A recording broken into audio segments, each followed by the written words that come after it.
¿Listos? Bien. Vamos a abrir la Biblia en Colosenses 2, del 8 al 15. Pongan un título a su clase: Completos en Cristo. Quítale un poco de agudos, por favor. Completos en Cristo. Ahí está bien. Y vamos a leer. ¿Listos?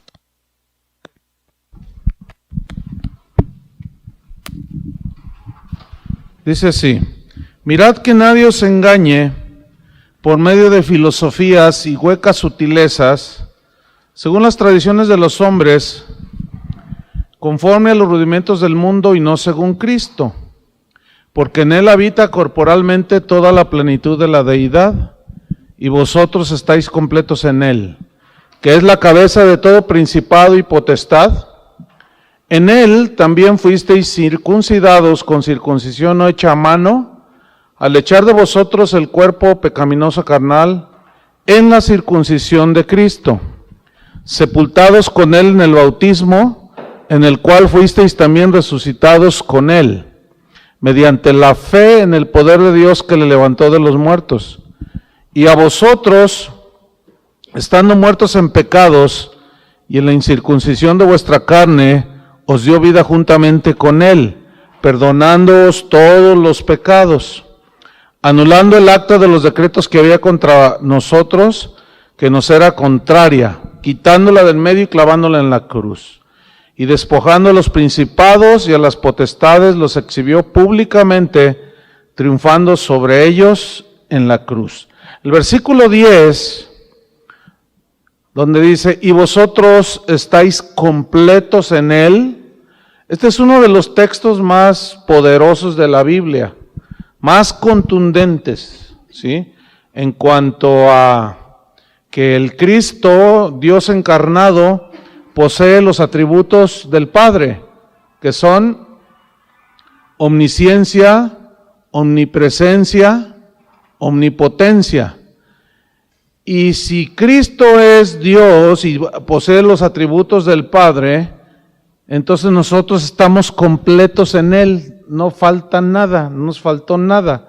Eso significa que los que estamos en Cristo no nos falta nada en cuanto a la salvación, ¿sí? Su sacrificio fue perfecto, completo. Y aquí vamos a hablar de tres cosas que son seguras, totales, completas, no le falta nada. Tres cosas que tenemos en Cristo. Número 1, salvación completa.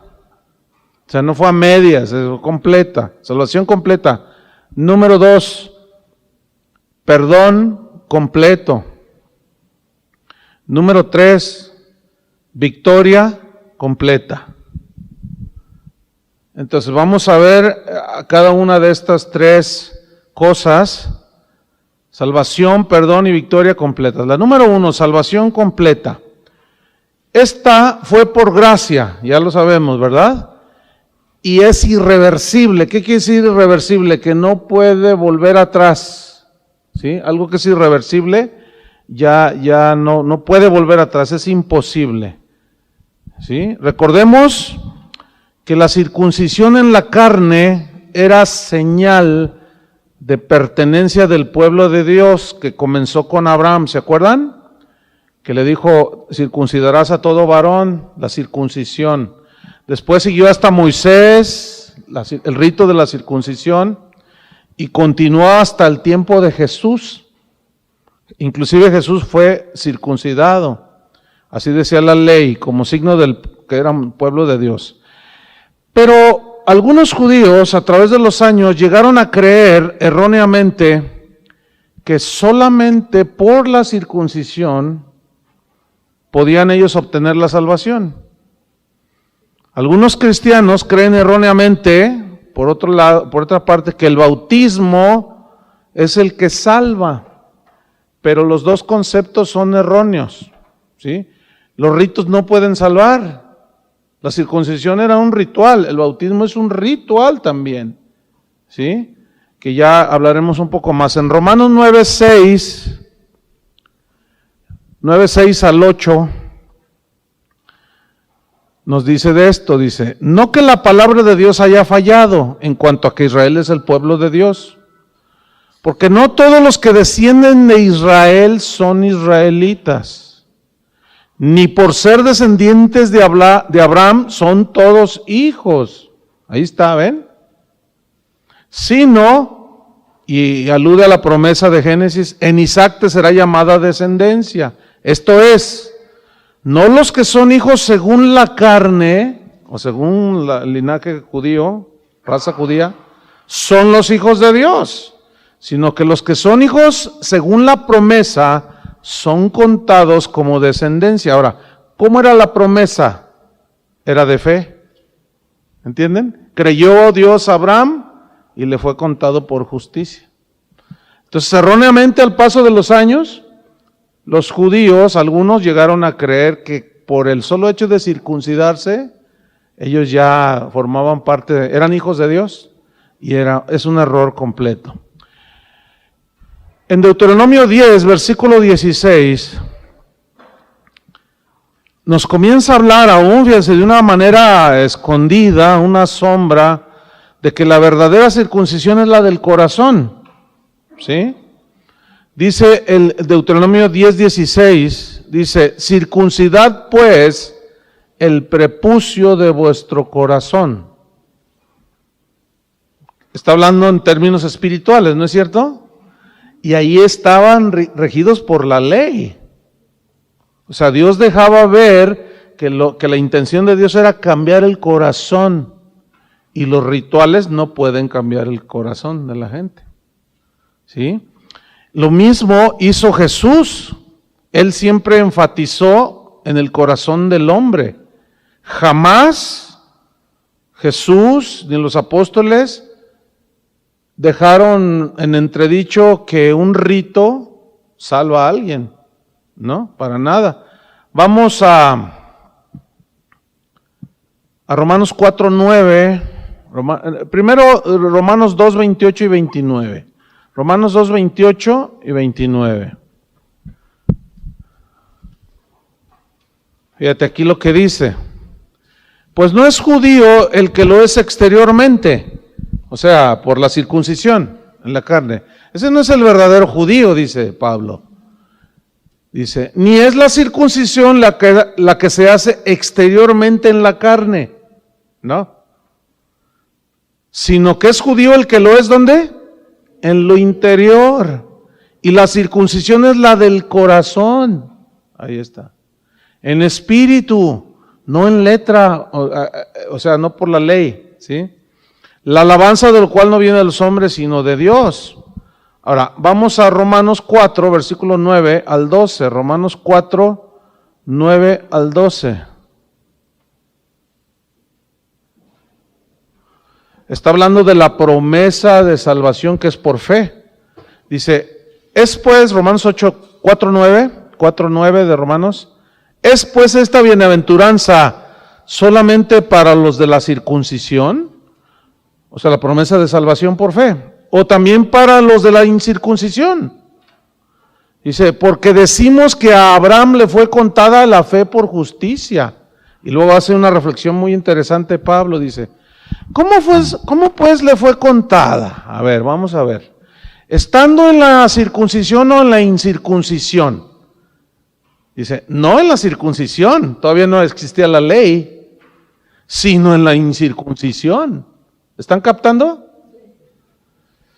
Y recibió la circuncisión, el mandato de circuncidar a los varones, como señal, no para, sino como señal, como sello de la justicia de la fe que tuvo estando aún incircunciso, para que fuese padre de todos los creyentes no circuncidados, a fin de que también a ellos la fe les sea contada por justicia. ¿Notan lo que enfatiza la fe?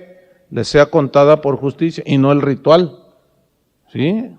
Versículo 12. Y padre de la circuncisión para los que no son solamente de la circuncisión, sino que también siguen las pisadas de la fe que tuvo nuestro padre Abraham antes de ser circuncidado. ¿Están notando que es por fe desde siempre, toda la vida? Porque el justo por la fe vivirá. la circuncisión solo era una señal, ¿sí? De que era del pacto. Lo mismo es el bautismo. Es un mandato que dejó ciertamente Jesús, pero como una señal externa de que han creído en su corazón y que son salvos, no para ser salvos, si no fuera por obras. Y es por gracia, por medio de la fe.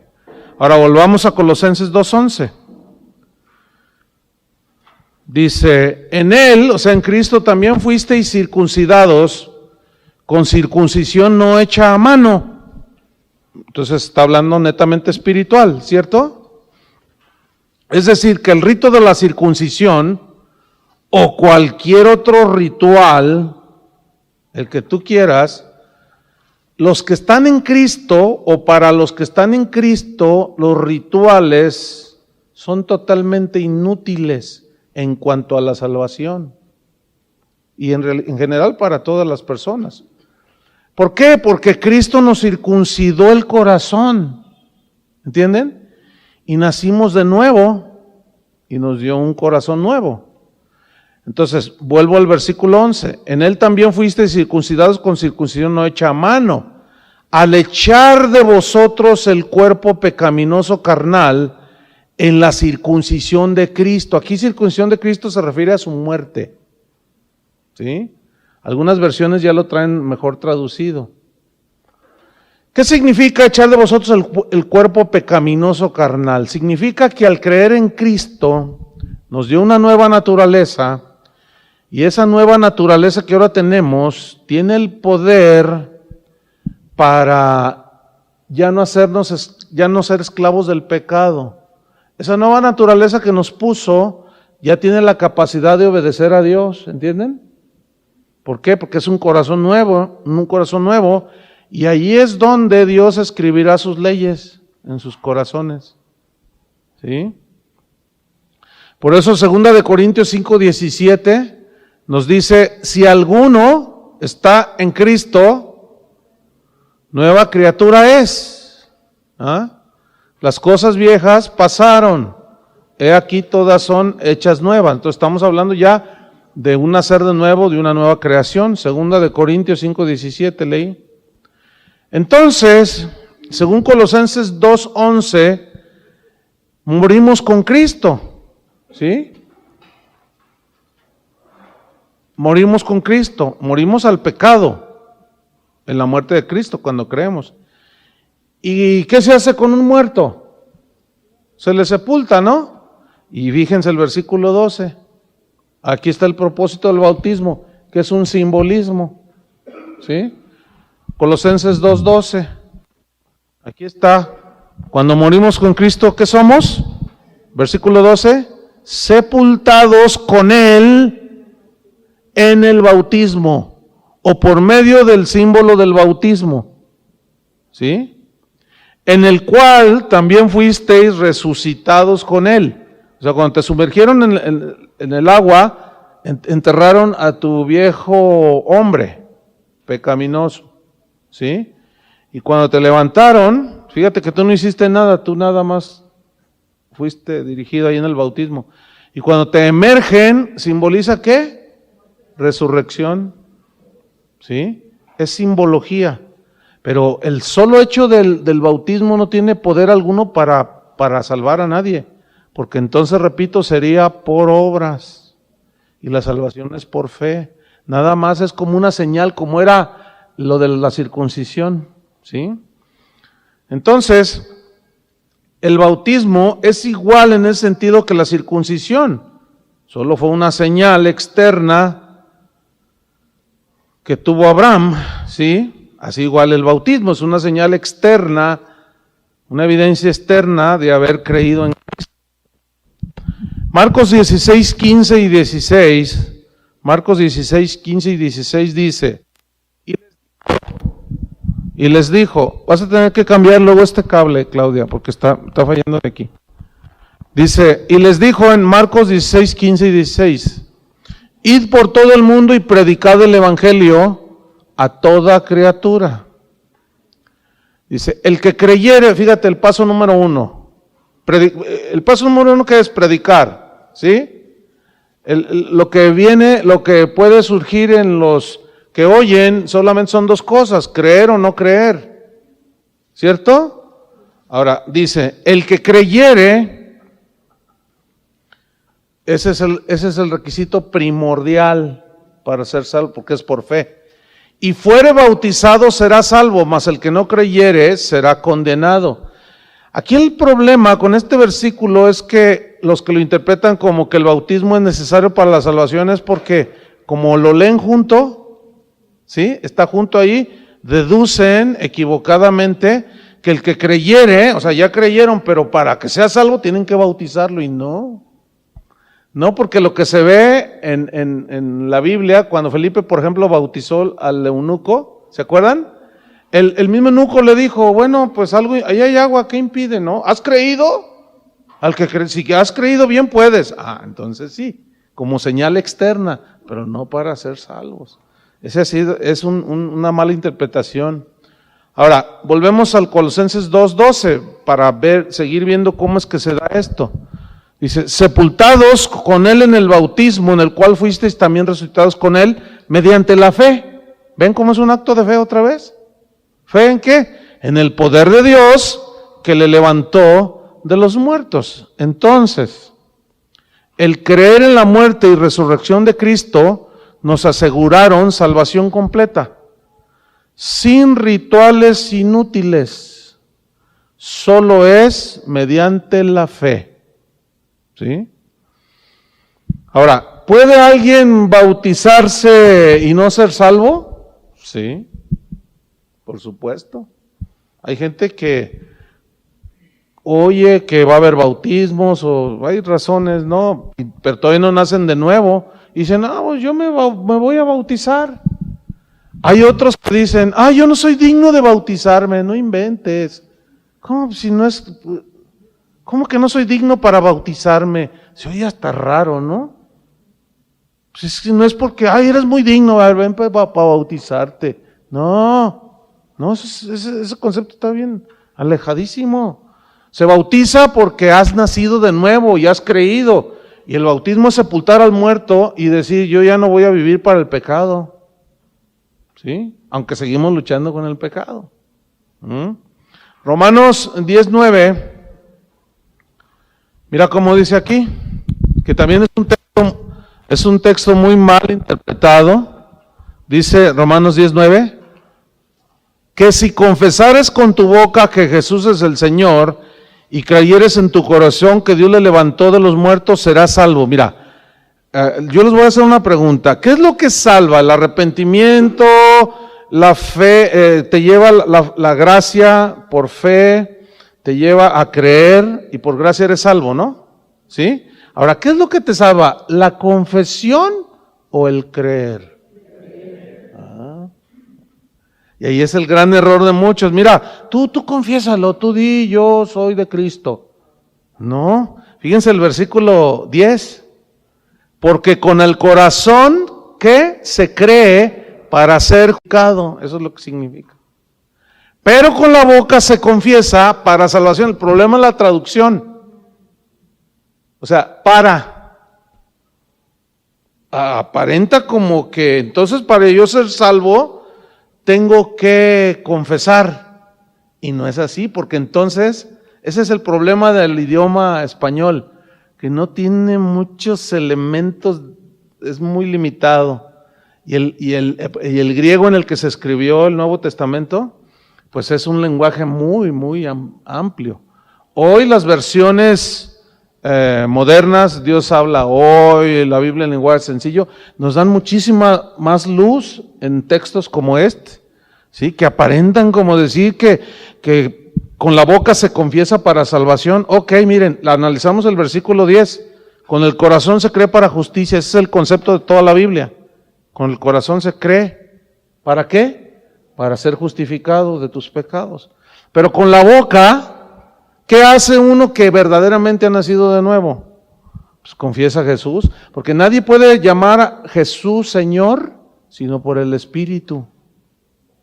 O sea, Señor de su vida, Él es Señor de nadie. Ahora, El problema es que si ustedes se fijan en el versículo 9, parece que se contradice, ¿no? Porque empieza hablando de confesión. ¿Sí? No, lo que pasa es que es como esto, miren. La persona cree y como consecuencia, ¿qué hace? Se bautiza. Y no es al revés, nunca será al revés. Bautizarse para ser salvo. No sé si me dies a entender. Bueno, hasta donde les alcance. Hasta allí me alcanza a mí para explicarles, ya hasta donde les alcance. Pero el concepto general de la Biblia es: la salvación es un acto de fe, es por gracia, no es por obras. Porque ya confesar ya sería algo que yo hice, ¿entienden? No algo que Dios hizo que me salvó. Porque aún la fe que nos lleva a la salvación es un regalo de Dios. Nada es nuestro. Ok. Eso es salvación completa, lo cual significa que no hace falta nada, no nos hace falta nada para completar la salvación, ya está completa. Ese fue el número 1, ¿verdad? Salvación completa. Número 2, perdón completo. Igual, el perdón fue por gracia y es irreversible. Perdonar significa ya eximir de culpabilidad a alguien. Y hasta en las leyes de los hombres, a una persona no se le juzgan 2 veces por el mismo delito, ¿sí o no? Igual, o sea, no nos pasa por la cruz de Cristo, juzga nuestros pecados y luego te vuelve a juzgar Dios, no. El perdón es completo, total y es irreversible. Ya no puedes volver al estado anterior. Ahora, este perdón no necesita rituales ni buenas obras para completarlo. Porque entonces ya sería por obras que yo me gano el perdón. ¿Sí?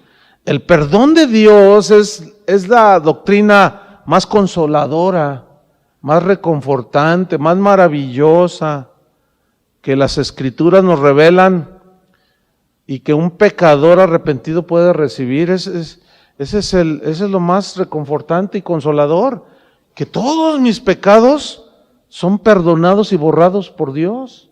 Y una vez que me arrepentí, que me borró todos mis pecados, es irreversible. ¿Sí? Ya no hay vuelta atrás. Me perdonó todos mis pecados. ¿Sí? Y voy más allá. Te perdonó tus pecados pasados, ¿sí o no? Y la sangre de Cristo tiene poder para perdonar tus pecados pasados, presentes y futuros. Porque si tú pecas mañana, que no es la voluntad de Dios, pero por nuestra humana debilidad, si confiesas tus pecados, Él es fiel y justo, ¿para qué? Para perdonarte y limpiarte de toda maldad. ¿Ven? Pecados pasados, presentes y futuros. Eso no significa que vamos a pecar, es otra cosa, ¿verdad? Entonces vamos a ver algo sobre esto precisamente. Vamos a ver unos textos. Por ejemplo, Isaías 1:18. Anótenlos, yo se los voy a leer. Isaías 1:18, Miqueas 7:18,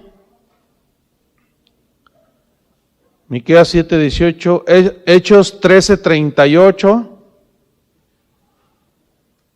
al 39, Efesios 1:6, Hechos 13:38 y 39, Efesios 1:6 y 7, y Primera de Juan 2:12, para que vean que su perdón, que fue por gracia, es completo e irreversible. Ya no tenemos que hacer nada. Ok, vamos a leer todos estos versículos que yo les dicté. Isaías 1:18. Fíjense, esto está desde el Antiguo Testamento. Venid luego, dice Jehová, y estemos a cuenta. Si vuestros pecados fueren como la grana, como la nieve, serán emblanquecidos. Si fueran rojos como el carmesí, vendrán a ser como blanca lana. Todo esto son metáforas, ¿sí?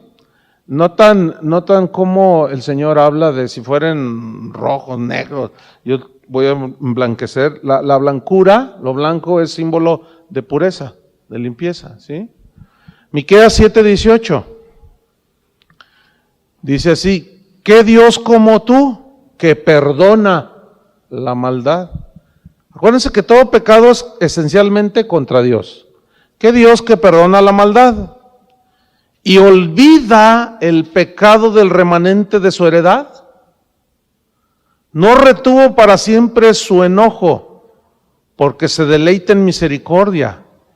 Él volverá a tener misericordia de nosotros. ¿Notan que eso mismo es lo que dijo Juan? Hijitos míos, les escribo estas cosas porque vuestros pecados han sido perdonados. Y si mañana pecas, su misericordia, ¿qué? Te vuelve a perdonar. Ven cómo está ahí la revelación desde el Antiguo Testamento. ¿Lo alcanzan a ver? Ok, sigo leyendo. Él volverá a tener misericordia de nosotros, sepultará nuestras iniquidades y echará en lo profundo del mar todos nuestros pecados. Esto es metafórico, ¿eh? O sea, es un lenguaje poético para que habla de que Él borrará todo, no es literal. Como les conté, cuando yo estuve en la escuela bíblica hace muchos años, había un estudiante, bueno, nos llevaron de misiones y hubo un día de asueto y nos llevaron allá por la costa, de acá de Nayarit, de Jalisco. Entonces hubo un día de esparcimiento y pues vamos al mar, ¿no? Entonces todos nos metimos al mar. Entonces yo era encargado ahí de un grupo de los estudiantes. Entonces miré que una chica estaba allá en unas piedras así toda agüitada, ¿no? Entonces le digo, oye, métete. Dice, no, yo no me meto allí porque me contamino. Le digo, ¿de qué? Pues está el agua limpia. ¿Que no has leído que la Biblia dice que Él sepultó en lo profundo de la mar nuestros pecados? Y ahí están los pecados, y si yo me meto me contamino. Le dije, oh, así como el Chavo, así serás. Pues es algo metafórico. Los pecados no los echó a la mar, son expresiones. ¿Verdad que sí lo entienden todos, verdad? Ojalá. Para que luego no salgan con sus cositas. Bueno, dice Hechos 13, 38 y 39. Dice, sabed pues esto, varones hermanos, que por medio de Él, ¿quién es Él? Cristo. Se os anuncia perdón de pecados, o sea que Dios olvida todo si tú te arrepientes. Ese es el anuncio. Y que de todo aquello de que por la ley de Moisés no fueron justificados, en Él, o sea, Cristo, es justificado todo aquel que se bautiza. ¿Así dice? ¿Qué cree? Aquí no está hablando, no dice nada del bautismo, ¿lo ven? ¿Por qué? Porque pues, es así, es por fe. Efesios 1, 6 y 7. Para alabanza de la gloria de su gracia, con la cual nos hizo aceptos en el amado. El amado es Cristo. En quien tenemos redención, pago del rescate, por su sangre. Y como consecuencia de ese pago de rescate, ¿qué vino? El perdón de pecados, según las riquezas de su gloria. Y las riquezas de su gloria, rico en misericordia, rico en perdón, es inagotable, hermanos. Y primera de Juan 2:12, os escribo a vosotros, hijitos. ¿Por qué? Porque vuestros pecados os han sido perdonados por su nombre. ¿Ven? Entonces su perdón es completo e irreversible. Ya no tenemos que hacer nada. El ser humano es muy dado a querer algo allí engañoso, nos quiere hacer que hagamos cosas, nos quiere impulsar que hagamos cosas para sentir el perdón. No, el perdón no se siente, se cree. Porque yo oigo muy seguido a cristianos que dicen, es que no siento que Dios me haya perdonado. Es que no es por sentir, hermano. Es un acto de fe, todo es por fe. O sea, tú le pides perdón y lo crees, no lo sientes, lo crees. ¿Ustedes creen que el perdón que recibió David por haber matado y haber hecho tantas cosas que hizo allá con aquella señora, ustedes creen que sentía el perdón? Ay, qué bonito, ay, qué nombre, ¿cuál? Pero él creyó que su arrepentimiento lo había perdonado, Dios lo había perdonado por su arrepentimiento. Entonces eso hay que tomarlo en cuenta, porque se van a encontrar con eso con la gente, si no es que algunos de ustedes todavía creen así. Es que no siento su perdón. ¿Y qué quiere sentir? A ver, ¿qué quiere sentir? Que vengan unos ángeles y te rodeen y te canten aleluyas, aleluyas, para que digan, ay, sí, Dios me perdona, no inventes. Es por fe, es un acto de fe. ¿Entienden? Es un acto de fe. Si tú necesitas un milagro, ¿qué necesitas hacer? Creer solamente. Si necesitas provisión, ¿qué necesitas hacer? ¿Golpearte la espalda? Ya veremos en la segunda clase todos esos rituales que no tienen efecto alguno. ¿Qué necesitas hacer? Fe. Si quieres recibir dones del Espíritu Santo, ¿qué necesitas? Fe. Todo es fe. Colosenses, vamos a Colosenses 2:13 para seguir adelante. Y a vosotros, estando muertos en pecados y en la incircuncisión de vuestra carne, os dio vida juntamente con Él, perdonándoos, ¿cuántos? Todos los pecados. Y luego miren, sigue diciendo el 14, anulando el acta de los decretos que había contra nosotros, que nos era contraria, quitándola de en medio y clavándola en la cruz. ¿Anulando qué? El acta. ¿Qué es anular? Anular significa declarar sin validez. Habla de una deuda que tú tenías, pero que ya se pagó. Tú no la pagaste, la pagó Cristo por nosotros. Y que esa deuda no puede volver a ser cobrada. ¿Sí? Una vez que alguien paga una deuda, te debo 10,000 pesos, ahora ahí está, regrésame el recibo. ¿Cómo queda ese recibo? Anulado, cancelado. Entonces cuando fuimos perdonados por Cristo, se anuló, se declaró sin validez esa deuda, porque Cristo ya pagó con su sangre. Pero lo dice anulando el acta de los decretos que había contra nosotros. ¿Cuál es el acta de los decretos? ¿A qué se refiere con el acta de los decretos que había contra nosotros? Significa las consecuencias por no haber guardado la ley. ¿Y cuál era el veredicto para a los que no guardaban la ley? ¿Era pena de qué? De muerte. Entonces, ¿qué se anuló? La pena de muerte. De muerte eterna en este caso, ¿sí? Y se anuló esa acta que nos era contraria. La palabra acta en el griego nos habla de un certificado firmado por el deudor, como una letra, vamos, ¿sí? Para aplicarlo a términos actuales. Es como una letra que tú firmas, ¿verdad? Oye, pues me debes 1,000,000 de pesos, fírmame esta letra. Entonces tú la firmas. Y acta en griego, la palabra es cheirógrafos. Esta palabra significa certificado firmado por un deudor. Entonces, fíjense, cada uno de nosotros tenía un certificado firmado reconociendo que teníamos una deuda de pecado con Dios. Pero esa deuda no podía ser pagada por ningún acto bondadoso de nosotros. Por eso Cristo vino a morir. Esa es la doctrina de la sustitución. Cristo sustituto nuestro. De tal manera nos amó que murió en nuestro lugar para ser librados de la condenación del infierno. ¿Cuántos le dan gracias a Dios? Gloria a Dios. Todo fue pagado por Cristo. Por lo tanto, esa acta quedó ya no tiene validez, ya no te la pueden volver a cobrar. Por eso es que tenemos vida eterna. Y es irreversible la salvación. Y es irreversible el perdón.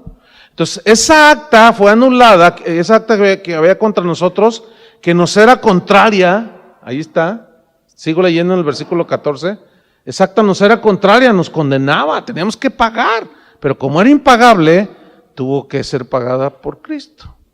Dice, esa acta fue anulada, esos decretos que había contra nosotros nos eran contrarios y la quitó de en medio Cristo. ¿Sí? ¿Y qué hizo? La clavó en la cruz.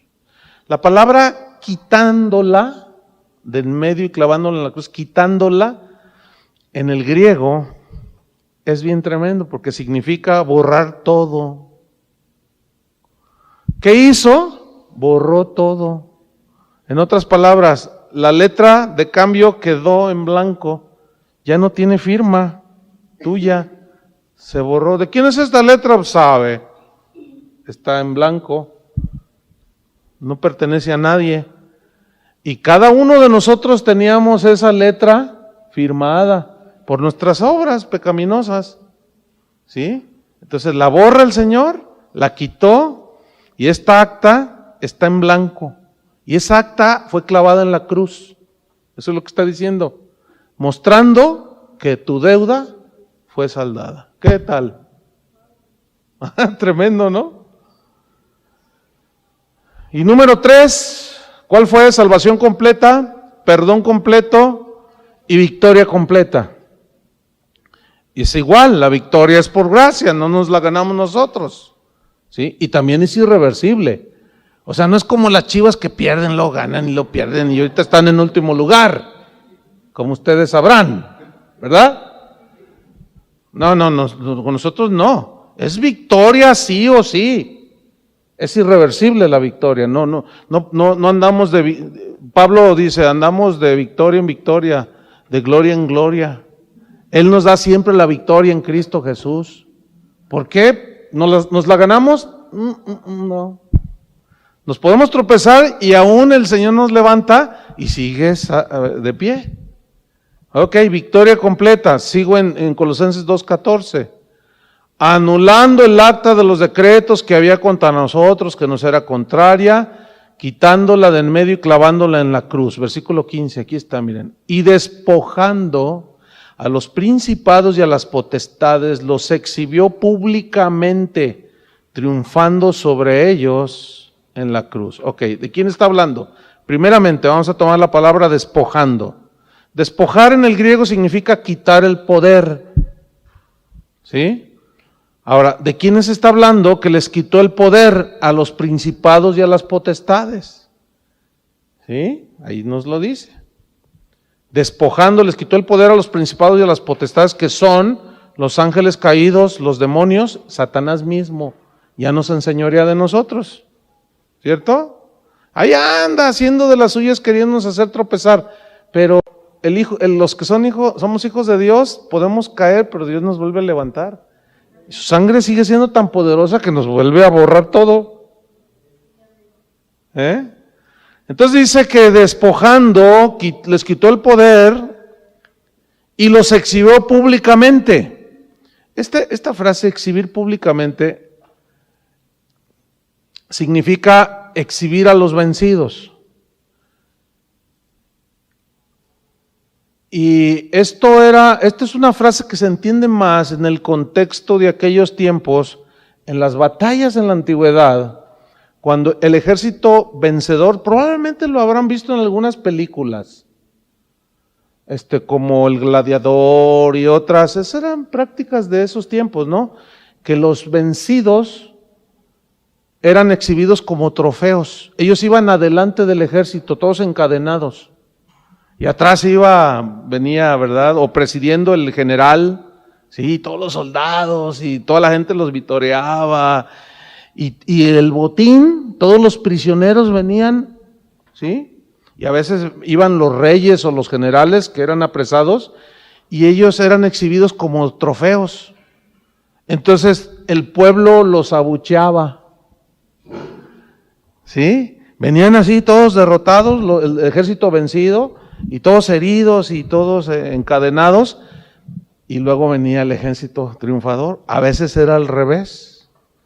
Primero entraban los triunfadores y decían, miren, ese es nuestro trofeo, y ahí todos derrotados así. Eso significa, aquí los exhibió públicamente. O sea, ¿cómo está Satanás y sus demonios? Derrotados, hermanos. Ya no tienen poder sobre nosotros. Por eso todo ese rollo de la guerra espiritual y que el diablo ya nos trae, que el diablo, y que parece como que el diablo es el gobernador, que parece como que el diablo es todopoderoso, que le hacen creer a la gente que los demonios ahí están hasta abajo del zapato. Y ¿no han entendido esto? Que son demonios, Satanás están derrotados, ¿sí? Entonces dice que despojando les quitó el poder y los exhibió públicamente, triunfando sobre ellos en la cruz. La palabra triunfando aquí, en el griego significa celebración ruidosa. Y eso se ve otra vez en las películas que más o menos plasman la realidad como era en aquel tiempo, ¿sí? La gente, cuando llegaba el ejército vencedor, pues tiraban los sombreros y gritaban y celebración ruidosa, había cantos y gritaban en voz fuerte la victoria obtenida. Eso es, cuando Jesús dijo consumado es, ese es un grito de victoria, ¿eh? Pero fíjense qué paradoja. Muriendo, venció. Porque al resucitar, ya la muerte ya no tenía poder sobre el cuerpo de Jesús. Y venció, ¿sí? Entonces, esto es algo tremendo. Entonces, en la cruz, Cristo cantó y gritó su grito de victoria sobre la muerte y Satanás. Y su victoria es nuestra victoria. ¿Por qué? Porque estamos en Cristo. Entonces, tenemos victoria completa por gracia, ¿sí? Y es irreversible. Ahora, hay una realidad, seguimos luchando contra las fuerzas del mal, ¿sí o no? Pero nuestra victoria está segura, porque fue completada en la cruz, no se necesita absolutamente nada, ¿sí? Romanos 8:35 al 39, aquí Pablo lo plasma de una manera tremenda. Romanos 8:35 al 39. Dice, ¿quién nos separará del amor de Cristo? Aquí la palabra separar en el griego habla de una imposibilidad, o sea, de algo que es imposible, ¿sí? Que no hay manera alguna de que un hijo de Dios sea separado de Dios cuando ha nacido de nuevo. Es como esto. Tú naciste de tu papá y tu mamá naturales, tus padres naturales. Nada puede desligar eso. ¿Entienden eso? Nadie, aunque tú reniegues de ellos y que no es mi padre. No, porque es tu papá. Es irreversible eso. Ya no puedes volver al vientre de tu madre y nacer de otros padres. Es irreversible. Así como el nacimiento natural es irreversible, el espiritual es igual.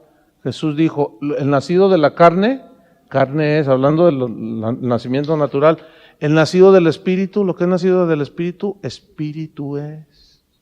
Es irreversible. ¿Ven?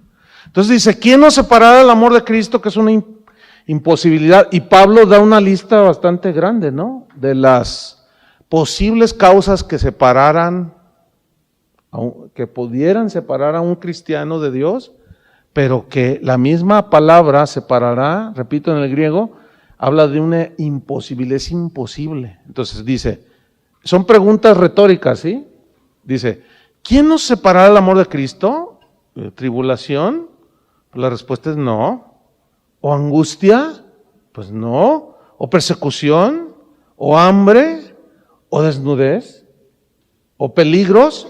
¿O espada? No, como está escrito. Por causa de ti somos muertos todo el tiempo. Somos contados como ovejas de matadero. Antes, ahí está. Cuando yo dije hace unos momentos que su victoria fue nuestra victoria. Antes en estas cosas somos más que vencedores. En el griego más que vencedores hay una palabra griega que se traduce super. ¿Sí? Super es por encima, por eso dice más que, ¿sí? O sea, es algo más allá todavía.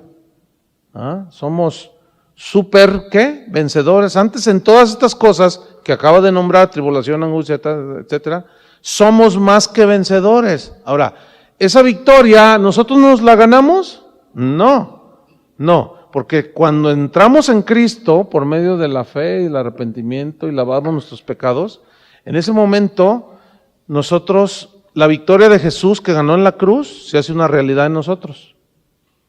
Y eso es lo que nos hace victoriosos. Por eso dice, antes en todas estas cosas somos más que vencedores por medio, ahí está, por medio de aquel, de Cristo, que nos amó. Por lo cual, fíjense lo que dice, estoy seguro.